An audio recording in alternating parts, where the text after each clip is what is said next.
So I would say, I have turned the whole salon into a full service, just particularly just specializing in hair, which is color and hair cutting and all the services that goes with it. Yeah, it's like Alex. So Exactly. Alex tried to give Dez a fade before. And I don't know. I think the beauty of my business. Can you tell the people about your taper, please? Well, before I start going to my barber, Gail, Ross would shake me up, right? So Ross was unavailable. And Alex was like, oh, yeah, I got you. So Alex came to my house. He did something. I don't know. I don't know what happened. But there was no fade. There was just confusion. There was a bunch of confusion. And then You thought it was hot. You thought it was hot. I didn't know. Like, I don't know. It looked like that. I'm good right now. But Ross saw it. He just bursted out laughing. I'm looking at Alex like, what are you doing? It was just bad. Listen, So- an L is the lesson. Yes. You took an L. It's a lesson that day. That's it. I can't move the way I used to, had to call the audible. I put in the work, no humble flex. And talk of the town, you see who next. They on checkers, I'm on chess. Had to hit her with the X. XenHouse. This is the XenHouse Podcast, episode 48. 48. Back. We rolling, guys. We rolling, we here. We almost at rolling. that That's big my Green 5-0. Bay number right there, boy. 48? Yes, sir. That's the number you got cutting? It's your boy Dez. Who are you? Damn. I'm H.O. And your boy Ross B. And today, fellas, we got a Oh we my got a gosh, special. hold We on. got a special. Hold we got on, my wait a fault. Go minute. ahead. What happened? Why is he coming at you, right? That's all I want to know. Did you get cut, yes or no? Are you still waiting for that regional combine result Wow. that you paid for? Oh, okay. Next. I can see you. Hey, so today, That hurt, yo. That hurt. that one hurt. So today we got a special guest. We've known this man for a really long time. Very. Now that I think about it. Yep. You know what I mean? And one thing about this guy is like he's a family man, right? He's a good man. And from the first day I met him, he's been consistent, right? You ain't never gonna find his hair like off either. Oh, Like, I ain't never he saw always- that. yo, The same. he ain't never have a bad To a haircut. T. Yo, let me tell you. So when I tell you consistent and persistent, I can't tell you no other words to describe this guy, right? Third, right? He's been in business for over 20 years, fellas, in the same spot. We're not talking about he was in this place and that Yeah. place. No, downtown Stamford, right? In the heart of Stamford, he's seen many, many things change around him, but he's still been consistent, right? And one thing about him that I truly enjoy too is that no matter what Matisse did, him and I always had kind of like the same views for Matisse. You know what I mean? And with consistent feedback and consistent training, who knows where this man could go? You know what I'm saying? So without much more being said, Shahin Farzam. Thank you, Welcome. guys. Thank you for having me. It's a pleasure to be a part of this because I know you guys since, before this Yeah. and now. And I have to tell you, the other day I was outside and I came inside here. I got to tell you, man, I'm so proud of you guys, what you're doing. And Appreciate the it. way you kept the quality and the standard of the way you sort of treat everybody. Absolutely. Always been consistent. Honest to God. Much props to you guys. We appreciate it, man. No, it's great. It's great to be a part of you guys' lives too. I appreciate it. I Thank you. appreciate Thank it. you. Thank So you. Tell the people a little bit about Salon Shahin. You know what I mean? Salon Like, Shahin, I opened the salon. It was 1994. oof, Actually, we just celebrated 29 years in the Damn. business. 29 years. And, So I was off a little bit. yes, 20 yes. plus years. 20 plus. It's You was better off saying 30. I guess 30. you would say 30 when Yeah. I get there next Yeah. year, hopefully with a good sort of effort of, actually, it's a business that's been a family-oriented business. I have a majority of my staff. I would say 90% of them been working for me for more than 20 years. Oh, wow. And we run a good quality work. Our work is always based on because the love that we have for the business Mhm. and what we do for clients is a service-oriented business. We're a little more on a high-end basis, so we have to definitely be more on our toes and more Yeah. as in sort of being in the service business. You have to respect what you do and respect the client. And I think the most important thing that sort of gotten me to 29 years, I always believed that when the door was open, the clients are the owners, and I'm just part of a team trying to make the business thrive and making sure that the staff, the clientele, the combination of both works in a very good manner, that we sort of could, open the door every day and get better at it. That's and never get comfortable. That's I think the key to sort of keeping the doors open through many, many eras I've been through, many changes through downtown, all the things that I've gone through.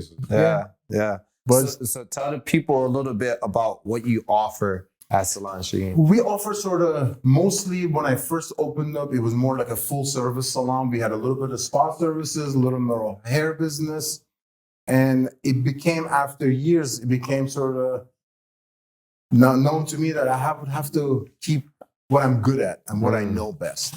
So I would say, I have turned the whole salon into a full service, particularly just specializing in hair, which is color and hair cutting and all the services that goes with it. I have a very, very highly trained staff that are able to not only listen to you, but sort of bring the need of the clientele and take him where they want to go, especially these days, with all the imaging and all the picturing and all the Instagram people sort of going to Fantasy Island. Because it becomes a little bit tougher because sometimes clientele comes in there, they think, they know more than you. Yep.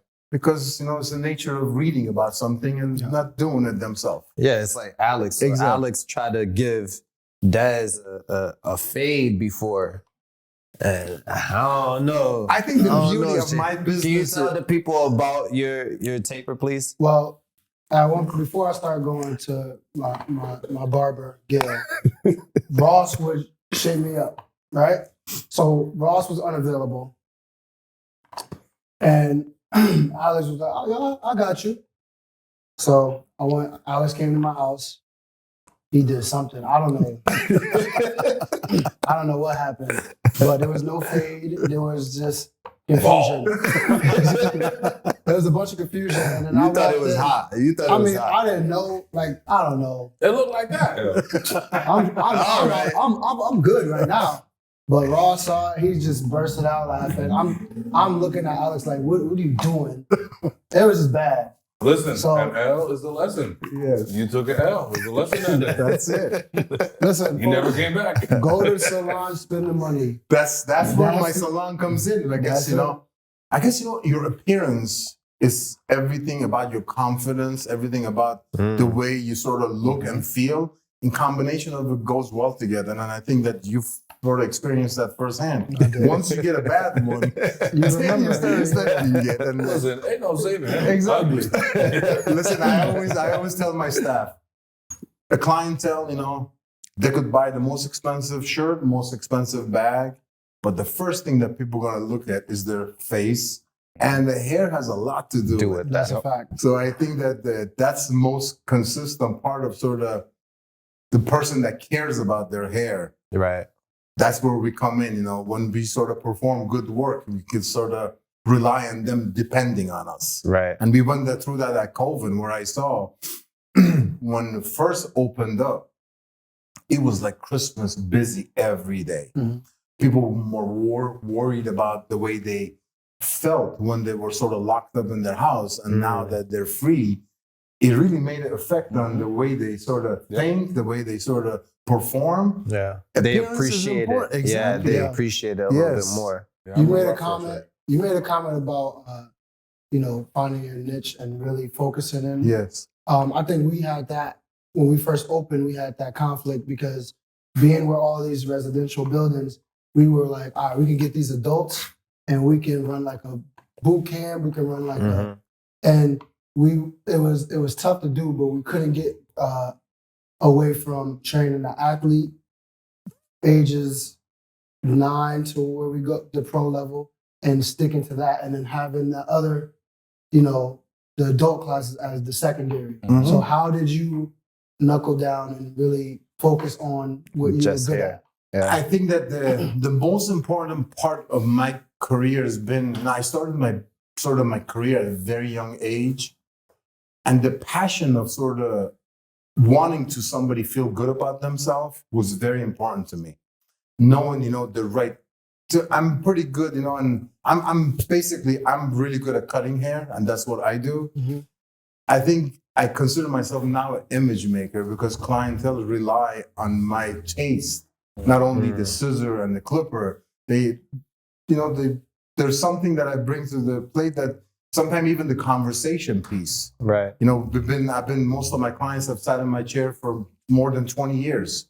Now they're part of my family and their family is part of my family.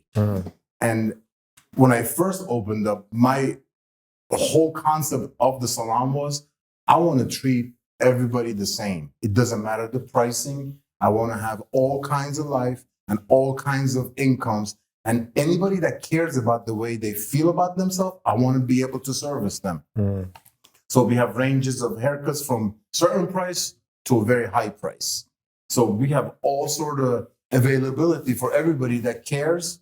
I would say 90% of the staff is trained in-house, trained within the community that we have. And it's like having four wheels that makes the car go. That's a part of the staff that we are all operating with the same knowledge and the same sort of concept that makes all of us helping each other within, making the clientele feel like they're very comfortable when they come in. And you have to remember something. One thing that we have, which is we have a lot of mirrors. You not only see our action, but it intensifies when you look in the mirror where you could see everybody's action. And over 29 years, I've been blessed that our clientels that sort of been supporting our business, they have always talked about the unity that we have. And I think that's where my sort of leadership comes in, that I want my staff to be happy when they come to work. I want it to be work. I want it to be artistic. And I want them to enjoy themselves. Because happy staff, is going to have a better production on their quality of work they do. And the most important part, the combination of both, it works great for sort of keeping the clientele happy and keeping the clientele coming back. Because the clientele that comes to you one or two times, they're really not your client. Right. Clientele that comes to you within a consistent time base, and they sort of come back. And each time they come back, you're sort of doing a better job and you're getting more comfortable, you're getting a little more knowledgeable about them. The conversation piece and the quality of work sort of is in never sort of getting comfortable. It's sort of be intensified and try to work better at it. Yeah. Now you talk about staff. What do you look for when you hire staff? Well, I think that the most important thing that I want in a staff, I can't teach you to be nice. I can't teach you to be humble, and I can't teach you to be thankful. The rest of it is all working process. Some of us have certain talent, and some of us have different talent. I think the most important thing is, the kind of human being that's going to respect the business, respect themselves, respect their surrounding, and respect the clientele. I think that's one of the most important things. And I've seen it over 29 years that when you don't have that combination, they seem to feed themselves they don't blend in and they go on their own. And it works because, 29 years, the ladies that are there, especially the one that been there a long time, they're going to have a little bit of saying about when you're not operating the right way. When you're slacking off. Oh, absolutely. Because it's a community, like you said, and it's not just you kind of managing what's going on in there. Like, if Alex sees Des falling off, he's going to say something. And then vice versa. Vice versa. I don't That was before, but listen. Was it before the That haircut? was before the haircut. It was before the haircut. It was before the haircut. I had to hook him up and get him back on track. That's big So though. before you started, right, this business, like what kind of things were you into? Obviously, you played sports, right? I played sport, but unfortunately, I'm an immigrant that came to this country, and I didn't have the opportunity to sort of be in the athletic department. I was more in the workforce, which is taught me a lot. And I always enjoyed athletic, and I always sort of when I did it, I was good at it. Right. But I never had a chance to play in a school athletic. Bring it farther. Yes, exactly. But I always enjoyed it. To this day, I enjoy many sports. Right. Yes. So what made you so focused, right? So what makes you go into the salon every day and say, you know, like I still want to do this I think after 30 being years? responsibility, and I think that, you know, since I was a young kid, you know, I've always had a really good work ethic. I have to say, I have to owe it to my parents, you know. My parents, you know, I'm from Iran, and they were a little more strict. You know, we couldn't fold. Mm-hmm. We had to sort of be able to stand on our own feet and be responsible. I spent quite a time in this country at first by myself, without my parents, with, you know, family members. Mm-hmm. And I've learned, you know, that the only way that is gonna work if you work at it. That's it. And you have to like what you do, and you have to enjoy what you do. Mm-hmm. I think, you know, I love what I do. Right. I love my business. I love the people that work for me. And I love the service that I bring to the community. Absolutely. It's very important that the people are happy working for me, and people that are coming through the door. Yeah, that's the most important Yes, thing. it's for very you is- rewarding for me to see where we train young people and they sort of go through their phases and they become this person that they feel comfortable and confident Mhm. being behind the chair, understanding, because it takes more than sometimes just taking a scissor or taking a brush to color the hair. It comes the understanding of the communication you have with the clientele, and that's just becomes a weapon Absolutely. when you know how to listen. Absolutely. Now, question for Key. you: with being an entrepreneur, Yes. going through, you know, trials and tribulations, how did you balance your family and running a business for 29 years? Well, I knew my business being successful is going to help me feed my family. That's it. So I think I had my business before I had my family for a while. And I think the best thing that my family did, you know, it was making me more hungrier, more focused to do the right thing and become that better person. Yeah. Because every day we wake up, if we concentrate on to being a better person alone, that will sort of just help the situation. You know, there's a lot of growth in everybody. And I never knew I knew everything. I was always acceptance to know that I have to learn. And to this day, 29 years, I have never ever felt comfortable with the say, I don't have to go to work. I still have the desire in my heart that I want to go to work and become more successful, not by financial matter, by repetitious, good work and good quality work going out of the salon. It's not called work for you. You love it. Yeah. I do love it, and I sort of thrive on being a good man to my staff and being a good business owner. It's a part of my life. It's part of my life now. That's it. Can you walk us through the journey of you learning what you know now with hair? Like when you were getting started? Sure. I started in New York City. I worked for one of the very, very top salons in New York City. I worked for Kenneth. Kenneth was a very famous hair guy, and I was lucky enough to get a job as his assistant. And after a while, I got connected with sort of being in the back to fashion sort of oriented and the magazine work. I went to London, I went to Paris, I worked in studios, I worked in salons. And when I came back from Europe, I sort of had a desire to be on my own and open my own salon. And I knew that, with my own sort of ways of financially, Stamford was the place that I could sort of work on it and getting my financial things together to open a salon. So I moved from back and forth a little bit, both working in New York City and Stamford, and found a location downtown Stamford where everybody was telling me, you're crazy, opening a very high-end salon. And downtown Stamford, there was nothing there. It was just a dirt road and just a little bit of streets and a lot of sort of not welcoming traffic. Right. Yeah. So over the years, I would say, from what it was to what it is night and day. Completely. Yes. Completely. So you Go ahead. Yeah. I was going to say, so with all that years of experience, you would consider yourself an expert when it comes to hair? I consider myself an expert yes, I do consider because I have the comfort of understanding what a hair does and what hair could do. But I never consider myself an expert because there are different personalities in a person where if I made everybody happy, there's something wrong. Right. There are different personalities that it doesn't matter what I do. It just, our work don't connect together. Our understanding of what they want, what their desires are, and what I could bring to the table. And it could be both ways. It could be I'm wrong or they're wrong. Right. But these days, a lot of people don't live in reality. And I'm one person that sort of, I am more of a natural person. Right. I like what sort of brings to the table to sort of enhance it. I don't never like to force it.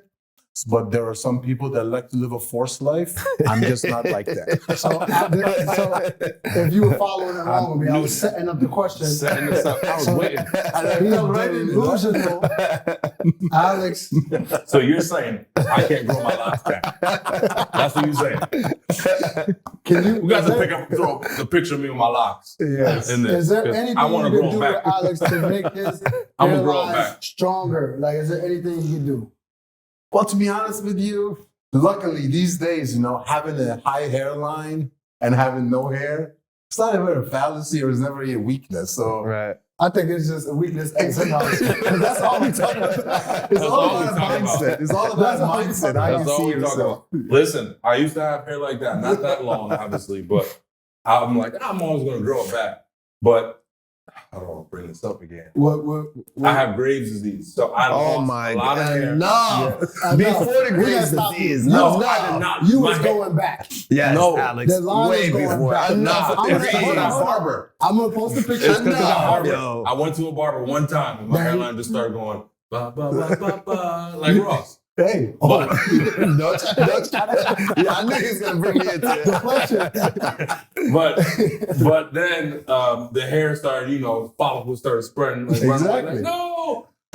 it's usually a sign of success. The Yeah. high hairline is a sign But- of success, When I got on my medication, the hair started growing back, which But- is great. which is amazing. But being around these guys, that's not good enough. I hear you. All right. That's all we talk about. It's bad. Listen, as long as I don't see any painting on top, Nah, we're good. Don't- nah, As I'm long not as I doing can that. see that. He know he could never come I here can- without. He had a mohawk before. We're not gonna. Yeah, mohawk. leave some mohawk out of this. Don't bring that mohawk back. Listen, I tried many hairstyles, Oh right? my gosh. But now I know. So like for us, right? When we come to work, it's like basically working with our brothers. Yes. So it never feels like work. Like we're having fun all day. When we're working out, we're joking on each other. How is it working with your brother? My brother's great because he's been with me since after like the second year of me opening the business. He's usually just runs more the financial part, more the front desk management, Yeah. and more overall, especially that I'm not there that much now, Mm-hmm. is a great support to know that, you have family member there. Yeah, someone you And trust. somebody, is like, it's his business, it's family business. Yeah. All of us eat from there and all of us support our family. Yep. Luckily for me, everybody in the salon feels like that. Wow. That is mostly, I'm very lucky because most of the people that work for me, they're family oriented, Right. responsible people. And having the combination of all of that, it really definitely helps a lot. Yeah, you're comfortable. Yeah, we have feel a a lot good more time together. comfortable. We have our fun. We have our issues. Nothing is perfect. But overall, my team is what makes the salon work. It's not an individual. It's leadership. I absolutely have to be responsible for that.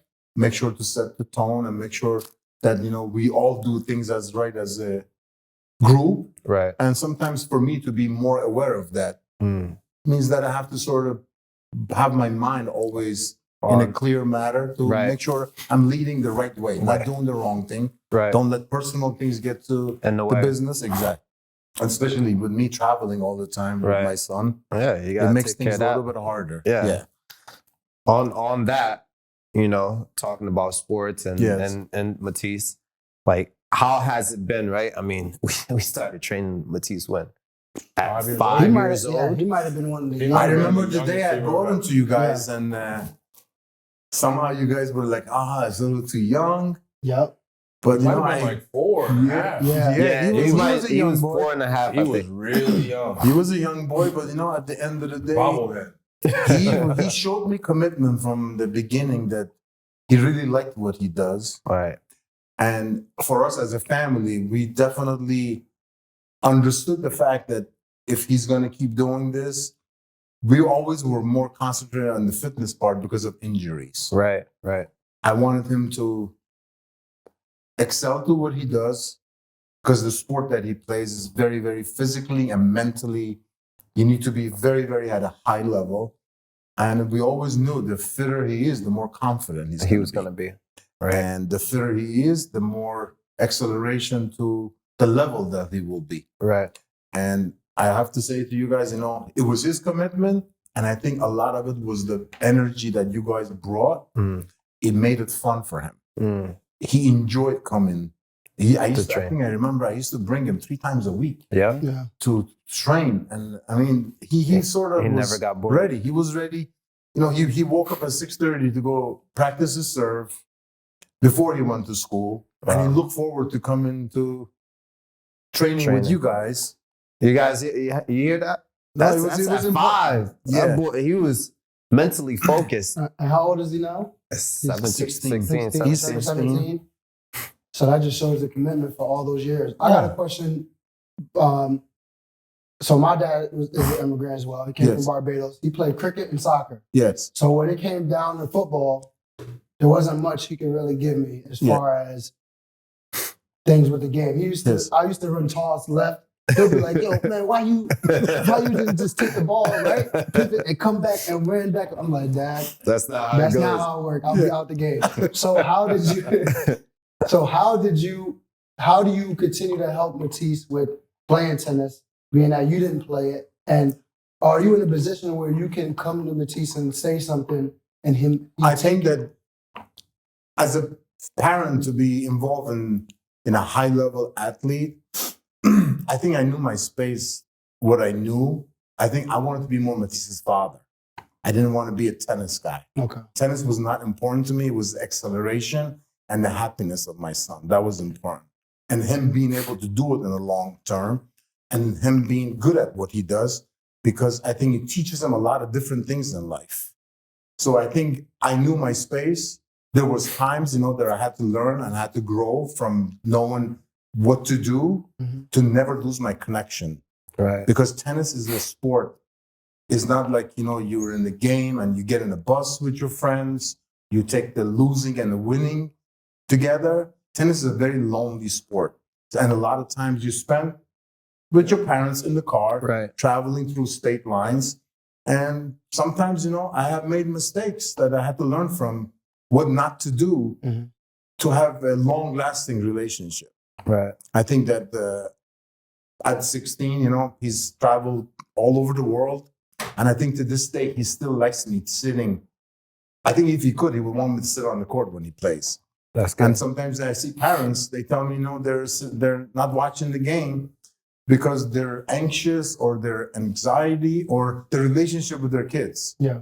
And those are the moments where I thank God, the blessing, because I have a son and I have a family that sort of, we're all in it with this and he's enjoying what he's doing. I think that's where acceleration and sort of work effort all come together. You could sort of achieve better levels.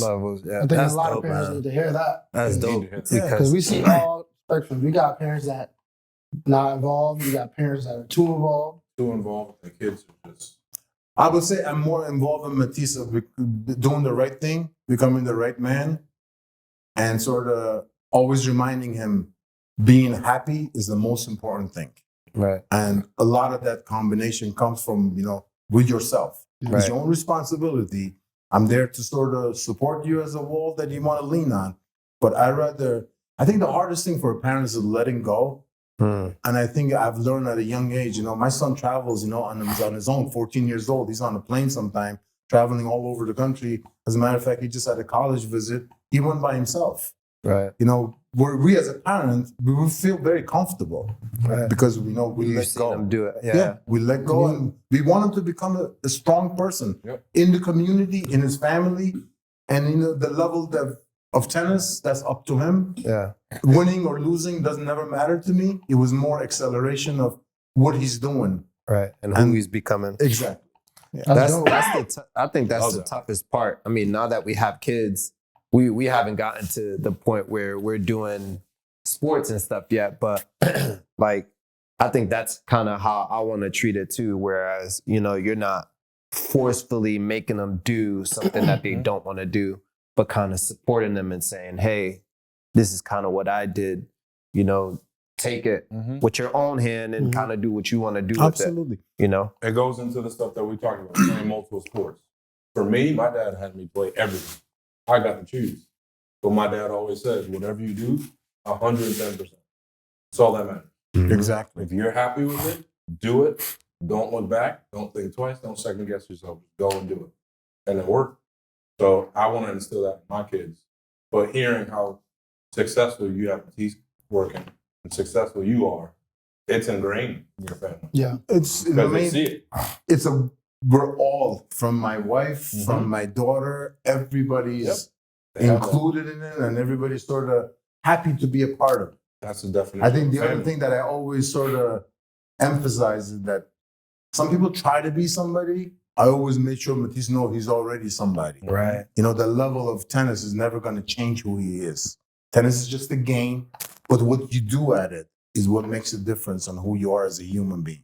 That's dope. So how exactly do you help develop that independence and maturity? And I think it comes from consistent work, Yep. being consistent at what I have done. There was time, where we had our problems, where we had our issues. This is my time. I guess, I tell them now, I sit back and I enjoy. I could close my eyes. I know how Matisse is playing. I don't have to be there to watch. People were asking me, did I go to US Open this year? My favorite tennis player in the world lives with me. I don't need to go to US Open. Because that was kind a of bar. love. That's That was crazy. a bar, fellas. That was a bar. That's the kind of kid he is, and that's the kind of life I have now. I think now most of the hard things are over because he has developed the character, he has developed the work ethic about him. Yeah. That I see that he's climbing, climbing, and he's enjoying it, which is good for me, Yeah. which is good for us as a family. Yeah. I mean, outside of the family looking in, like we have a relationship as well. And, based off of what he's telling me and who he is now when we have conversations, like, dude is completely different. Yeah. I mean, like, He's not a he's big always man. messing with He's not a Alex. big man. Alex used to mess with him. Now, Now he's messing with me. Alex. You know I'm what like, I'm leave me saying? alone, Matisse. Get out of here. So, like, it's good to see him kind of Absolutely. grow up. Becoming a old man is actually scary. No, it's great. It's great. It's scary because We getting old. we're getting old, but we're in the boat where you were at when you were watching Matisse at first. yes, So we're doing that with our own children. exactly. And, just seeing him develop physically and he's just an overall, he's turning into a man. Yes, and he loves being a part of what he's doing. Mm-hmm. Combination of his coaching, you guys, it's honest to God, it's like I felt I just went to a college visit with him 2 weeks ago, and my brother called me and he said, "How are you doing?" I said, "I couldn't be any more humble and thankful Right. of where I am and how my son is." I said, that's all I gotta say. I'm just very humble. I'm very thankful. Yeah, that's dope because we ain't gonna get into that. Continue that. I was gonna say when I took my visits, my dad wasn't there. Okay, Boy. Wow. well, we ain't gonna talk about that. That's where my blessing comes in. Right. I'm sure he had his reason, but But like we said in another episode, it's a blessing. It's a blessing. As long as you're You alive and well, learn. you're gonna be there for your kid. That's you it. learn. That's You learn it. from every mistakes. That's a fact. Trust me, I've done my mistakes in my life. And L's and life. Yeah. Yeah. I think it's that time. It's that time. We got questions. We need answers. So we're just gonna shoot off some questions. Please. You just answer them. I hope I have the right answer for you. First. You got the first one for me? Nah, get ahead. I got it. All right. So if you could go back and give your 18-year-old self one piece of advice, what would that be? 18-year-old myself. Yep. I think that I just learned that lesson maybe a few years ago. Being more sort of, I think, when I was younger, I used to worry so much. And I used to always sort of wanted to run behind. Now I feel I am more sort of comfortable of who I am. I wish I were just a little more comfortable, not as Like that. not as anxious Anxious. and nervous. because I started my business at a young age and being under a lot of financial stress, it brings a different sort of breed to you, becoming an adult. Because I wasn't even an adult when I opened my business. So I was young, I was 20, maybe 25 when I opened my business, and I took on a huge responsibility. I think I wish that I enjoyed those moments instead of stressing out a little bit. Because at the end of the day, you put hard work in and, you do the right thing. I'm sort of believing, God will take care of the rest. You'll be just fine. What's one common myth about your job or being in the salon? What's one common myth? I honestly, I never look at it that way. I always, look at it as in a creative business that sort of make me want to sort of become better. That's what I would say. I never look at it that way. It's a myth. Next question. What's your biggest fear? My biggest fear now is to fail myself.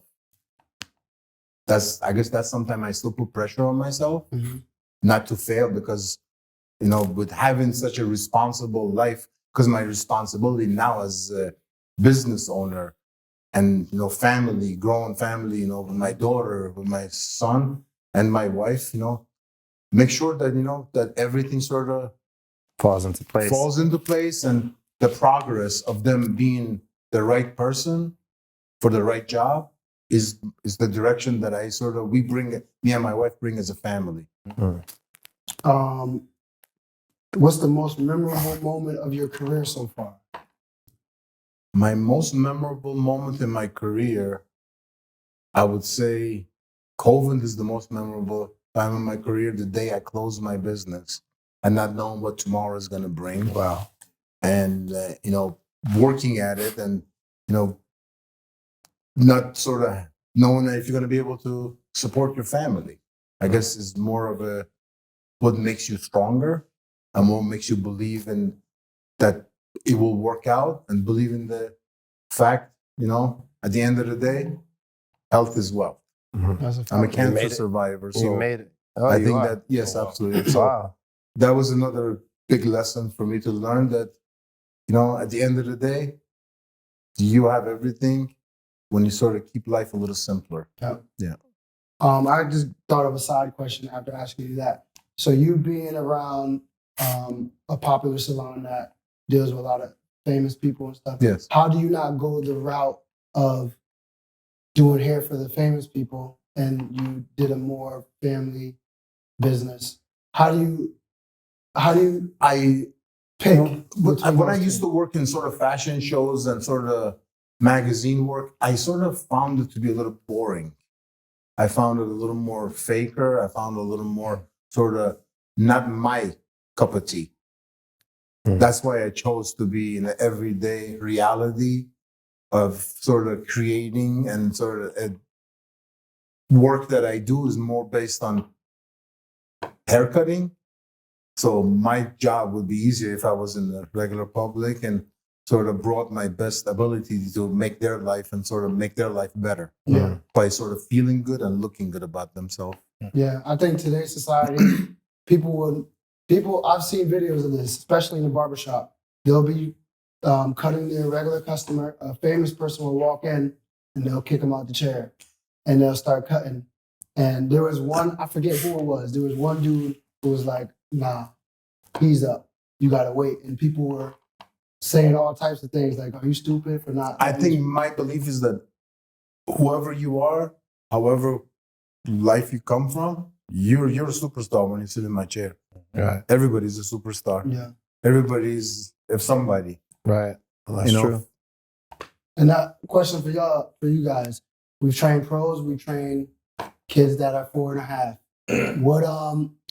Why would you pick the everyday customers that we get over the famous celebrity athlete?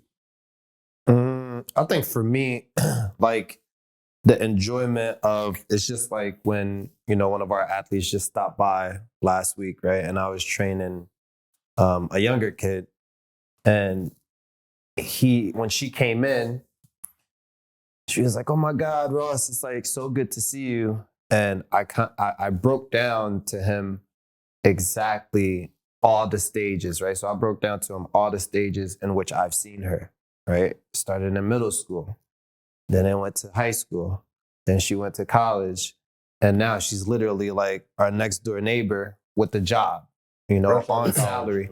So a I grown think adult. for me, like seeing the different stages of life is what makes me happy, knowing that I helped them along the way, you know? Saying, understanding that people trust you enough to convey their life to you, but also give their life to you being here. Yeah. Because they could be doing something else. Right. They could be, traveling the world rather than spending the money here. So the fact that they trust us enough to be here constantly, you're talking about the having clients coming over and over. Those are true clients. Yeah. Think about the clients we've been working with for, this is what, year 15 for us? Yeah. Think about the clients we've worked with for 15 years. Yep. And they're still coming to us Yeah.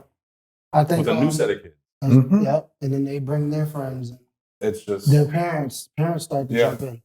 I think with me personally, athlete that's already in the league or wherever they play, they know a lot. There's not much you can teach them outside of what they already know. With kids coming up, there's things that we teach them every day. There's things that we learn from them. You can learn from a professional athlete as well, of course, but we get to help mold these kids as they get older. And like Ross say, it's a proud moment when we can go to a match and we watch them play. They commit to a school. We committed because Yes. Right. You know, we all go. Yeah. every day we wear a different we're a different shirt. different Sure. school. Yeah. And people always ask, "Oh, did you go to Princeton?" Nope. Did you go to Rice? Did you go to Yeah. UConn? Nope. It feels good It saying feels- my athlete My goes athlete there. goes there. So Yeah, so on that, now you've been watching tennis, for over 12 years. All right, who would you say is the better player? Are you picking Nadal or Djokovic? To be honest with you, I would have to say, honest to God, I always was a huge fan of Nadal, but I have learned to respect Djokovic because of his commitment to the sport, the Yeah. level of sort of person that he has become Yeah. from his growth, from how he was and how he is now. And he's the most developed athlete at his age That's a to true be fact. able to do what he does. Yeah. And the other thing is that he's accelerated to even become better at his age. At his age, yeah. Yes, So they yeah. were comparing, I think at one point, if I'm not wrong, they were comparing his training and his lifestyle during the off season to LeBron because he invests so much money into his body. Absolutely. Like he's 30 something, he's in his mid 30s, right? He's in the 38, I want to say 38. 37, And 38. by that time, as a tennis player, you should be declining. It's like he's still going up and like Absolutely. beating these young kids, and He's dude doing is something disgusting. right. He's No, nasty. he's doing Yeah, something he's right. nasty. He must have a very, very high passion for the sport. Absolutely. Because the only way that you are going to get to this level is the love. Yeah. Absolutely. The love of the sport is only going to make you get up and make you stay hungry. Mm. I take 45 minutes to warm up. I'm 34, so Lord knows, right? listen. And tennis is back to back. That- Like when yeah. they play in these opens, there's no breaks. Like you got to go from a match to practice, sometimes doubles. You know what I mean? And it's nonstop. It's a very tough sport on your mind. Mhm. Yeah. Most of the, say, your highest level is where it separates you, is where your mind, Mm. where your mind is clean, where you can perform. Yeah. When you're occupied, with things that are sort of not supposed to be there. And that's why Serena Gets in probably your hung way. it up. Well, Babies. and- exactly. Yeah. Babies, and she was on top so long. Yeah. At the end of the day, this sport, you can't stay on top too forever. long. Yeah. There's only a limited amount of people that are sort of staying on top that long of a time. Mm. Last question I have. When it's all said and done, how do you want to be remembered? I want to be remembered as, I always brought the right thing to the people around me, and I brought positive energy, and, I always made the surroundings in my work or family life always happy. Mm. I think that's one of the most important things these days we're lacking is positive and sort of accountability and sort of doing the right thing and not being a victim. I was thinking, as you were talking, I was thinking, like, I know you've seen it. These kids are soft nowadays, right? Just in general. And I'm not even talking just sports. Soft. I think social media has something to do with it. Makes these kids soft. So what did you do to instill into Matisse to not be soft? Don't feel sorry for yourself. I know you said your parents helped instill that into you. But well, there was moments where we had our problems where my sort of ways for being in the surrounding that there's a lot of people that are sort of don't agree with that, wanting to be a victim. And because I always used to tell them, it's better that I make you cry than the world. So the quicker you learn, what is wrong and right. And luckily for me, I would say to this day, I'm still learning. I hope I'm bringing all the right tools for him, that he's sort of excelling and happy. That's very important to me, that I always tell him, even committing to a school, I want you to be happy. Don't just give in to something that you're not happy about. Right. I think just to go off of that, I think each person is different. Alex has multiple kids. I have no kids. Ross has one. You have two. Yes. But I can apply it to training. I can go to one kid I'm training. I can curse him and be like, "You effing suck" or whatever, and they'll take that as a challenge and go off and do better. Yes. Do that to another kid, it's not gonna work. They fold. So I think there's nice hard. Email from Mommy. Well, that too. Yeah. But I feel like I've gotten better. I know who I can say it to and who you can't. That's human being. Yeah. And that trial and error and learning. Yeah. Because that's how I was brought up. And that's the type of coaching I thrive in, is when a coach is on me, curse me out. I'm not gonna try to curse. I don't take it personal. I'm not gonna try to curse you back. Yes, sir, no, sir. Yeah. But I think that's something to think about just in general. No, it's important, especially having two kids, then, making sure the balance of both kids, not feeling one of them left out. That's always been another challenge. And luckily for us, that, my daughter's, I think she's so solid that her ways with this whole journey that we're going through with Matisse has been nothing but positive and supportive. For me as a father, that was very important, that we don't bring any dysfunctionality of her not feeling enough, because to be honest with you, I think she's the real athlete of the household. You got That's dope, man. That's dope.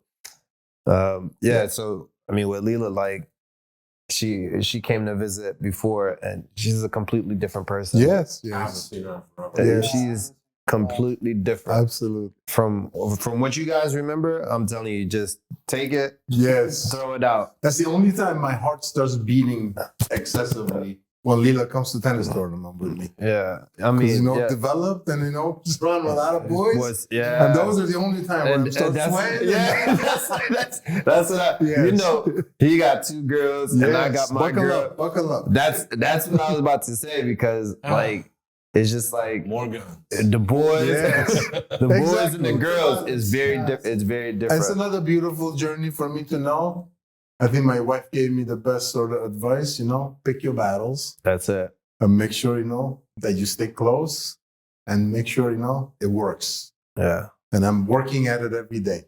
That's it. The awareness is the most important thing, because I feel like a lot of parents and people in general aren't aware that you have to think about those things, like you said, with not being one-sided, being on Matisse and focus on his life. Yes, yeah. And not your daughter. Being aware of, I gotta be able to do both, is a battle within itself. Absolutely. Some people don't even know that what they're doing. They're just caught in everyday life. So I think that's very important.